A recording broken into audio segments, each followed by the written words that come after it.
Patakatiita hurukuro naSabhuku Gombamwa pataurwa nyaya iya yekuti pane mwana akasvitsa shoko rerudo kuna amai. Saka ndonhau iri munomu mumagombamwa ende akasike kutanga. Kune imwe futi yakamboitika futi ikatombobuda futi panhau. Yemumwe futi anonzi Give More Chinyeri. Mukoma waIsau wachona futi. Akapindira amai mumba. Akabatwa futi ari mumba maamai. Amai ningina wababa. Achidana nawo naamai achiti vauya vanga vasingadana in fact vaitoti ari kunditi ndoda kuuya kumba kwenyu. Ava ndobva vati auya. Ndobva vamubatirawo mumba. Saka vamukoma nemuningina nhasi muningina ndiye abatirwawo mukadzi wake. Vari kutaurwa munyaya yataurwa naSabhuku iye tasangana nawo kuti vatiudzewo kuti nyaya iyi yakafamba sei yekuti vakatsvetswa newavari kuti mwana pakuti murume wavo ane mukoma wakewo iyeye wemhuri yekwaChinyere ndiye ane mwana akasvika kuna mai akati ndakudai ari mukoma waIsau ndiye ane nyaya yatafambira kunoku kwaSabhuku Gombamwa nyaya yekuti mudzimai wake anga akunyengwawo nemuzukuru anonzi iye Jafeti. Iri nyaya yekudanana nekuda madzimai vamwe mumhuri imwe chete yekwaChinyere tiri maSabhuku Gombamwa mambo Masembura anova ndiye anotonga kunzvimbo ino. Toda kuti tinzwe kuti vari kutsutsumwa pakuti nyaya iyi yakatongwa zvisina kunaka. Regai titaure navo tinzwe nyaya iyi zvizere. Tafambira pana panyaya yaJafeti yekuti muzukuru akabatwa aichida kupinda mumba naambuya kuti vaite bonde naambuya, asi zvinonzi vakazongovharirwa mumba vachibva vazotanga kuzotaurirana paya. Imimi muri ani waIsau kana kuti waJafeti? Ndiri amai vaVhega. Ndakakubatira. Saka nyaya iyi inini pandainzwoka yatondoti Vhega ndiani? Mwana ndiye Isau wacho. Alright. Tongoti Vhega Isau. Ndiye mwana womukoma warume vangu. Inini kumba kwangu yakaitika nyaya yakadai so. Mukoma waVhega akauya kwangu kwandiri ndire vana 2 akati mama ndiro kudai pese pandokuna ndokuitira imwe ndokudai. Honest. Fair. Ndabva ndamuti ndazvinzwa. Mwanaka. Ndobva ndati nini urai ndobva ndaenda kwaatete vangu inini kwaChiriseri. Ndakanoti Shadhu auya aita mama ndokudai. Pese pandokuna ndokuitira imwe ndokudai. Vakati achidai mimi. Ndikati zvikanzi manje nyaya yacho ndandigone kuitonga ndogona kurwa naShadhu. Ndabva ndaenda kwaatezvara kumusha kwangu mwene vangu kwaMandero kunonzi kwaChaonza. Ndakanoti hodhi ndauya ndine vana 2. Vakati azviite sechirudzo yachida kurara nemi. Ndikati handisivi. Nyaya haina kutongwa yakangotsikwa ndobva yagara yakadaro. Ndakazoita vana vangu vakakwana 9. Ndobva ndazoita vazukuru vangu 24. Varume vangu vakafa. Akazodzoka futi mwana uye anenzi Shadhu uyu. Akauya aiwa mukoma wake mukoma waIsau anoitwa Shadhu. Ndokubva azoya manje varume vangu vafa. Zvikanzi mama ndadzoka. Konya yedu yeye todi. Tikati alright iri bo. Ndini manje. Tikati nina nechomumwoyo mangu ka. Ndobva ndaenda kuna varamu vangu vainini vakandisara pavana. Ndobva ndanoudza kuti mwana uye adzoka futi. Ati akuda kurara neni. Ndauti varume vangu vaita sei vafa. Akuda kurara pambedha pakafira arume angu. Zvikanzi mimi taistedi nearamu vangu vaivai. Shwa ndakaita stedi. Zvikanzi muchamubata. Ndikati anobatika sei. Zvikanzi musagumbuke kana auya. Ndobva azouya manje mwana uyu kumba kwangu kwakauya akati mama ndauya. Aitoti mama ndauya. Aiwa mama muri munhu mukuru imi. Ndozvaakataura. Imimi munoita kuti tisabatwe. Ini ndakarwadziwa. Kana nanhasi sonya chinondirwadza. Akauya kuma 7 okurokodza manheru. Ndobva asvika akati achifona pafoni. Zvikanzi mama ndauya. Ndikati uri kupiswa ndiri pagoronga. Ndokubva uya mwana uye pagoronga pe. Saka ndakandinona zukuru wangu andakaudza. Ndikati mukoma anga achida kuti arare neni azouya manje. Saka ndoda kuti tumubate. Vazukuru wangu vakaseka vakati taure. Ndikati handitauri. Ndoda kuti tumubate. Zvadaro akauya 7 okurokozoshuwa akasvika pamba pangu. Akanoka. Ndobva ndaenda kunovhura dhoo. Ndobva ndavhura dhoo ndobva indapinda pamberi. Iye ndobva atera mashure mangu. Ndobva ndasvikoti pinda mubedroom usamire mudining.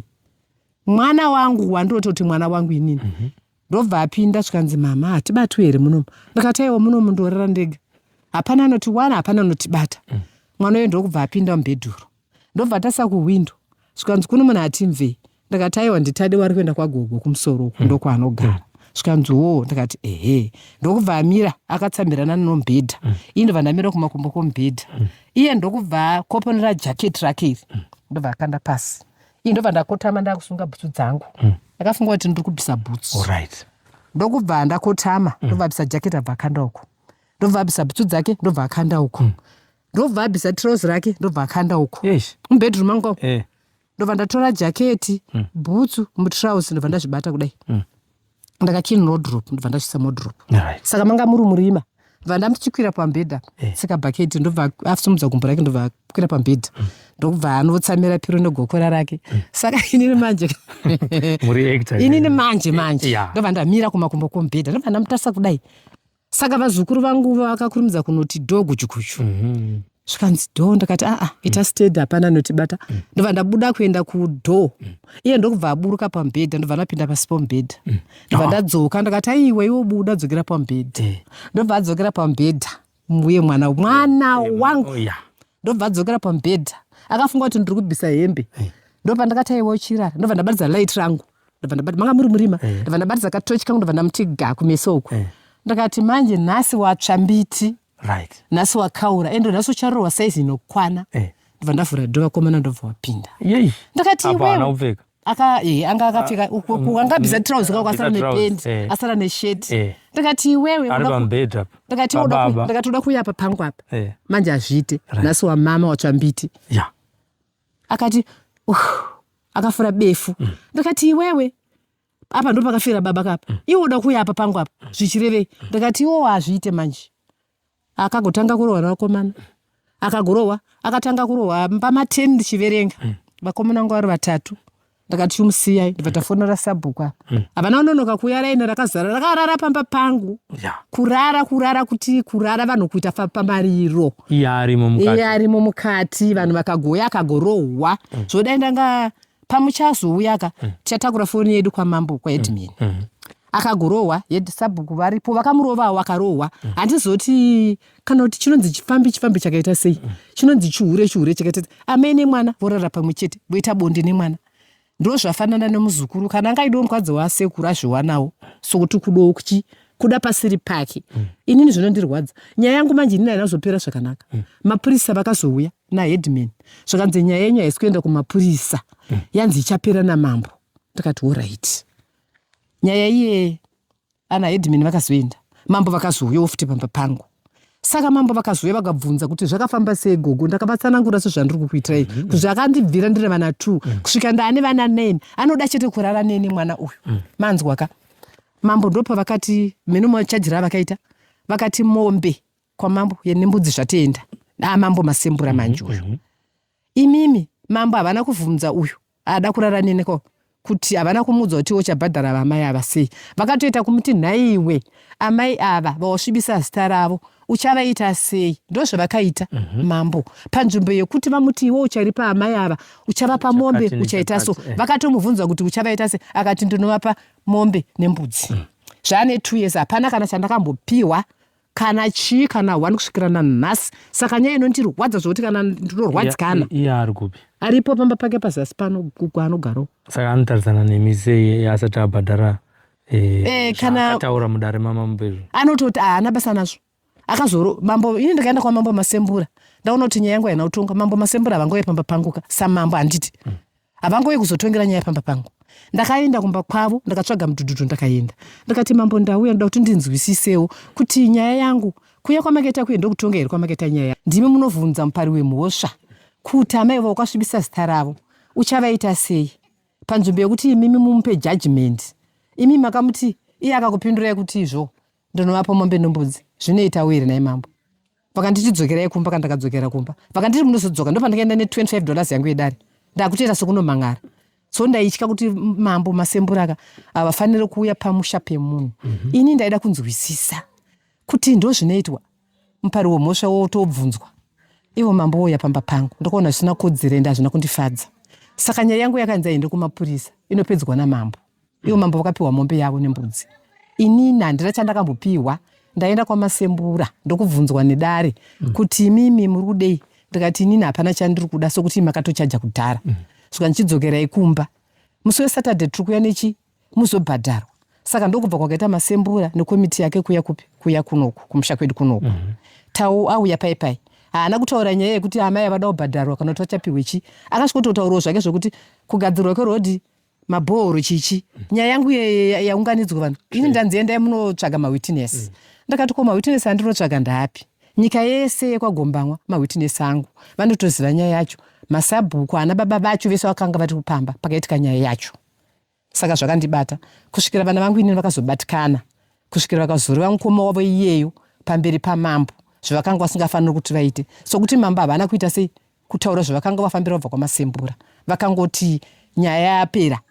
Muzukuru wangu ndopa akavhunza akati koma kuti yapera sei nyaya yacho? Imi makati endai munounganidza mawitness ndaya kaya ekuti ambuya yangu vaida kurarwa navo nechi nemwana. Saka nyaya chena inoperera papi? Saka nyaya chona ndo zvairi. Pasina kuti iye ndiye akataura kuna mambo kuti ndichakupai mombe nembudzi. Imi maitarisira kuti chii nekutsvetswa, kusvitswa shoko nekunyengwa nemwana? Inini zvandaida kuti mwana ini ndine vana vangu vanoita vakomana vanin'ina nevana vangu vanhu vamwe chete. Ndaifunga kuti iye nepfungwa dzake dzinoshanda achashedza vana vangu naiye vogara pasi togara pasi semhuri totaura wokumbira ruregerero. Kana ini ndichizotaura ndiri kuda mombe nembudzi ndotaura zvese hazvina kusvika ipapo. Dai akandipa zvake mombe zvitori nani. Mombe yacho nembudzi ndinotoida kana nanhasi. Kusiri kuti ini ndakafa vana vangu ndo vachanzibvisa ichi mombe nembudzi zvinoita. Iye aripo aitozoti ndiye aripo mupari wemhosva ena anotozvikakanyadza zvokuti anotozvikudza zvokuzvikudza zvizvi.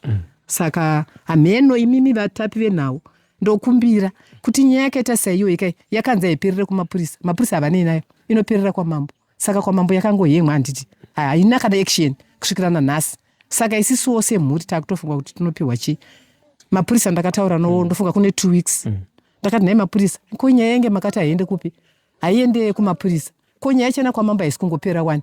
Zvikanzaiwa gogo tazvinzwa nyenyu kana isina kupera haina kupera nanhasi here. Ndakati haina kupera. Saka mapurisa vakati imi michiendai kwaheadman. Kana mabva kwaheadman mozoenda kwamambo mupiwe judgment yenyu totangira ipapo. Saka ndo patiri nhasi. Nyaya yacho inondirwadza. Aiwa ndiri kuzviona kuti inyaya yakakugurai.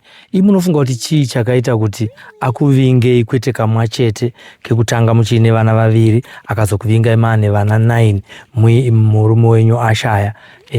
Chii chikonzero chiri kuramba chaita kuti arambe achingouya kwamuri imi? Mafungiro enyu? Mafungiro angu ini ndokuti iye hasi ndiye wega atanga kudaro. Kumba kwavo kuno zvizhinji zvinoitika saka vanozviramba. Kumba kwavo kuno zvinoitika. Saka iye ndofunga ane mushonga waanoda kushandisa kwandiri. Ndo zvandinofunga. Ane mushonga waanoda kushandisa kwandiri. Saka inini kwete handidi kushandiswa naiye. Tingati mushonga wokurima, mushonga webhizimusi, mushonga webhizinesi. Sokuti iye haunyasoona zvaari pfungwa dzakanoita fanika kunge sasika kunge munhu anopenga. So dai asingapenga aimbosvikira pekuti anoda kurara nini. Mwana anotopenga sasika anoshandisa mushonga. Saka inini kwete handidi izvozvo. Saka ndoda kuti ndibatsirwe kuti nyaya yangu iyi inondirwadza. Manzwa ezvino vana vangu togara tichitotaura so ndorokati iye marimwedzo taitotaura mukomana akati ndiri kutogadzira motikari kuti tiende kupi? Tiende kwamambo Masembura. Saka inini maita zvinhu tazosangana nenyaya yemuzukuru wangu panapa watisina kuzoona kuti ari kupi. Saka ipapo enda kutoriwa nana kuti ari kupi muzukuru uye manje. Imhosva dzinongonyuka mumushaka idzi. Iwo musi wacho naye wakazenga akugachidzwa mambama nezvibhakera ari mumba menyu asina kupfeka, angopfeka mini brief chete zvimwe zvinhu maisa muwardrobe. Aichema achitiwo kudii? Nekuti kana arwadziwa munhu anokutaura kae. Akati hameno kuti ochichandibata akuvhunzwa nevaimubvunza. Zvikanzi hameno kana kuti imhepo kana kuti imweyo yandibata here yokuti ndide kurara naamai. Ndo zvaakapindura achiita izvozvo. Pane makore akawanda. Pane dzimwe nyaya here dzakazomboitika kwaari mukoma waEsau? Dzimwewo nyayawo dzadzokuraza kuti munhu ane mhepo inongoda kungomuti itere madress. Anodziita dzakawanda. Saka hadzibude. Vanodanana naye vanodanana naye. Dzakawanda dzatinotonzwa zvokuti hatinai basa nadzo. But dzandinenge ndati nadzo teki nadzo. Zvibude mushi. Ini ndoda kutoti mutibatsire. Kana pane mamwe matauriro amunogona kuitawo kuti nyaya dzakadai swedzi dzinofanira kupera sei? Dzoitwa sei semhuri? Dzoitwa sei nevana vomunhu anenge aparirwa mhosva? Vana vangu inini vari kurwadzikana. Ndakati chiregai kuramba muchimurova. Ende vaida kutoramba muchimurova. Tichivhara chirongwa chedu chinechi, imo mumurima moyo kwaChinyere nhasi tine aJafeti akada kuenda kuna ambuya achida kutora mukadzi wasekuru Esau. Apapo kumberi kwacho kumashure kufuti tine iyo yemukoma waEsau iyeyu akanga achida kunyenga mai vake. Munofungidzwa chii chiri kuitika kunyaya dzemadzimai mumusha muno mekwaChinyere tiri mubhuku rasabhuku vanosabhuku ani Gombamwa. Chii chiri kuitika muno mukoma kuti unyatsonzwisisa nokuziraka haunyatsozira sokuti kana uri kumba kwako nenge uchingoti awe ndiri kumba kwangu, saka ukaona kuti uzive kuti munhu ari kufambira nyaya dzipi augone kuzvisiya. Kuitika mumhuri mumhuri medu imomo pamwe vane mhepo dzavanadzo manje, kana dziri mhepo ngavagadzirise mhepo dzemadzinzi ekwavo, vasasanganise vatorwa naivo. Ini ndinenge ndiri mutorwa kwavo, ini ndine rudzi rwangu, ivo vane rudzi rwavo, vasatibatanidze. Kana vada kuti shandisa nemishonga, no, ngazvishaye basa. Mishonga ndeyavo, noti kwandiri isashandisa izvozvo. Ende handidi kuti vana vangu vakanganisike naizvozvo, kuti vana vangu vagare vachigumbuka vachifunga kuti munhu itomuita se, ende vaida kutomurova vanotomurova. Chokwadi, sokuti nyaya idzi dzinorwadza, nyaya idzi dzinogumbura, dzinorwadza. Ndakatovati musamurove. Gogo Chinyere vari kutsutsumwa nenyaya yaane makore 2 muno munharaunda yakasvika kwamambo Masembura, iri nyaya yekuti vakanyengwa mwana wavo pakuti murume wavo mukoma wake ndiye ane mwana akazouya kuna amai achiti amai ndakufarirai ndinoda kuita sei, ndinoda kuita bonde nemi. Ivowo neuchenjeri vakazomuvharira mumba. Sokunzwa pamuchita nyaya iyoyo akatokumura bhachi akatokanda akabvisa bhutsu akakwira pamubhedha akatorara akadekara zvake kunga atori muloji atomirira kuti naivo amai vachabvisawo bhurukwa. Asi hazvina kuzoita saizvozvo. Chaakazopuwa harisi bonde asi akazopuwa shamu. Dai kwakuri kutaura kwavamwe aiti akazopuwa shamu dzine munyu. Asi nyaya iyi iri pakunetsera pakuti nyakuitirwa izvozvo ari kuti pa2 years dzese idzi ndakanzi ndipuwe mombe nembudzi, asi Gogo Chirenje nanhasi havana chavati vapuwa. Hapana follow up iri kumboitwa kuti varipirwe nyaya yavo. Vachiri kufamba nemakumbo avo vari mupenyu, ndo pane nyaya yavo, ndo zviri kuvagumbura izvozvo. Nekudaro rambai muchiteerera panapa tichiramba tichikuudzirai nyaya dzadzinenge tichiti zvinofana kufumurwa ngazvifumurwe paJC TV nepaSly Media TV mazvita.